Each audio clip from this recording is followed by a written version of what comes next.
Recording. Yes, we are. Okay, so hello everyone. I want to do more writing related videos. So I've posted up about my Jackalope story that is now available on several different platforms now. It's on Everend, it's on Barnes & Noble, it's on Amazon, Kindle and stuff like that.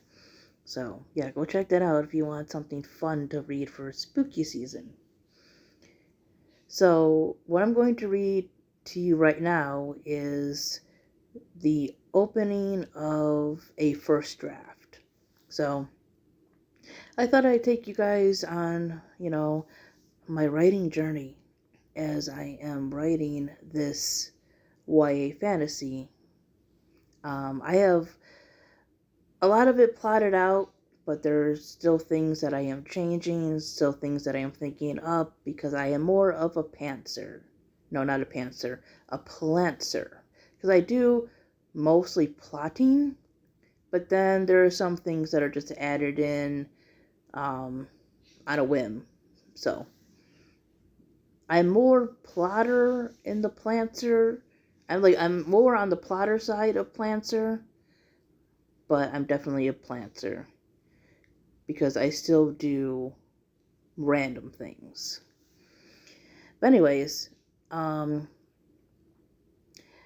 this is the story of four sisters who have two elemental powers. One of them they have to hide. Now, I had put that somewhat in the beginning of this, but I didn't want to reveal everything because what's the point? If I tell you everything, why would you keep reading? There's got to be a little bit of mystery there. But somebody had said that should be the main focus. And I don't know. I mean, I kind of thought that I hinted at it enough for people to want to keep reading, but they say that you can just gloss over it. But it comes up a couple of times here. And, one of the examples that I go back to is one of my favorite stories, which is The Hunger Games. In the beginning, we don't hear about the games until like a page or so later. We hear her mention the reaping, but we don't know what that is yet. So it's written in a way where you want to know what that means. And I hope I did the same thing here. So here goes. Ayala did her best to contain her excitement as the tornado danced across her palms and became a vortex of dandelions, dirt, and grass. She let it grow a few inches taller before shaking her hands and dispersing the tiny storm. She then rested on a large tree in her backyard and closed her eyes. Take a drink here for a second.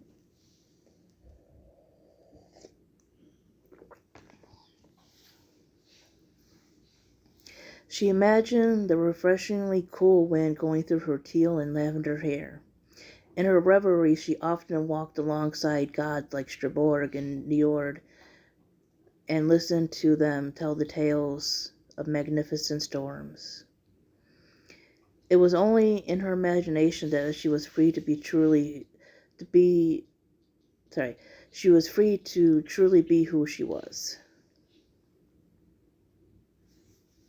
There she did not have to hide the fact that she was a child of both air and water. Great rulers of the sky and sea, I ask you to bestow the powers of controlling the storm upon me, she said aloud to them. It wasn't long after that she began to feel the raindrops on her hand. She inhaled deeply as the rain began to fall harder, soaking her short azure dress. She smiled as the sound of the rain splashing against the ground was able to drown out the voice of worry that was creeping out from the back of her mind. She tried to stand up, but the gravity from the weight of her dress made it difficult, so instead she continued to revel in her ability to control two elements at the same time very well. "Have you lost your mind?" a voice said, bringing her back to reality. She looked up to see one of her three sisters named Paloma standing next to her under a bright pink umbrella. "Did you fall asleep experimenting with your powers again?" she asked as she handed Ayala a blue umbrella. "I didn't fall asleep. I was just enjoying the rain." Ayala got up and followed her sister back to their little yellow house.